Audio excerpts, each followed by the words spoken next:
கர்த்தருடைய பரிசுத்த நாமத்துக்கு மகிமை உண்டாவதாக. இந்த வாரமும் நம்முடைய ஆசீர்வாதத்துக்காக வேதத்தின் ஒரு பகுதியை தியானிப்போம்.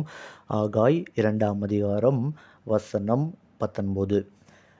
நான் இன்று முதல் உங்களை ஆசீர்வதிப்பேன் என்று சொல்கிறார்.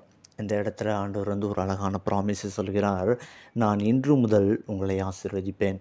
கடந்த 2023ஆம் வருடத்தின் ஜனவரி மாதம் 1ஆம் தேதியில் ஆண்டவர் எனக்கு கொடுத்த இந்த ஒரு அருமையான வாக்குத்தத்தம், நான் இன்று முதல் உன்னை ஆசீர்வதிப்பேன் அப்படின்னு. அந்த வாக்குத்தத்தத்தை வாங்கின உடனே எனக்கு ரொம்ப சந்தோஷமாக இருந்து, நிச்சயமாக ஆண்டவர் இந்த வருஷம் என்னை ஆசீர்வதிப்பேன்னு சொல்லியிருக்கிறார் அப்படின்னு அந்த வாக்குத்தத்தத்தை நான் ஞாபகம் வைத்து என்னுடைய ஜெபங்களில் அதை நான் வைத்து ஜெபித்துக்கிட்டே இருப்பேன்.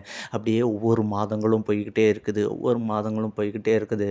கிட்டத்தட்ட ஒரு 9 மாதங்கள் கிட்ட கடந்து வரும் பொழுது நான் அந்த வசனத்தை திரும்ப பார்த்து, ஆண்டவரே இன்று முதல் என்னை ஆசீர்வதிப்பேன், இந்த வருடத்தில் எனக்கு வாக்குத்தத்தம் பண்ணினீரே, என்னுடைய வாழ்க்கையில் என்ன ஆசீர்வாதத்தை தந்திருக்கிறீங்க அப்படின்னு நான் பார்க்கும் பொழுது, உலக பிரகாரமான எந்த ஆசீர்வாதங்களுமே என்னுடைய வாழ்க்கையில் அந்த வருடத்தில் வராமல் இருந்தது. நான் என்னுடைய வேலைக்காக நிறைய முயற்சிகள் எடுத்தேன், புது வேலையை தேடணும் அப்படின்னு.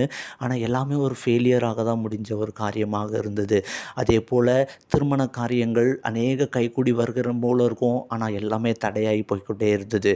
அப்படிப்பட்ட சூழ்நிலைகளில் கூட ஆண்டவர் எந்த ஒரு நேரத்திலையும் என்னுடைய சமாதானத்தை அவர் குலைத்து போடாமல் இருந்தார். என்னுடைய இருதயத்திலும் என்னுடைய சிந்தையிலும் ஒரு மிகப்பெரிய சமாதானத்தை வைத்ததை நான் எப்போவுமே உணர்ந்தேன். எப்படின்னு பார்க்கணும் அப்படின்னா, நிறைய பேர் வேலையை தேடுறாங்க, ஆனால் வேலையே கிடைக்கலங்க அப்படிங்கிற ரொம்ப டென்ஷனில் இருக்கிறாங்க.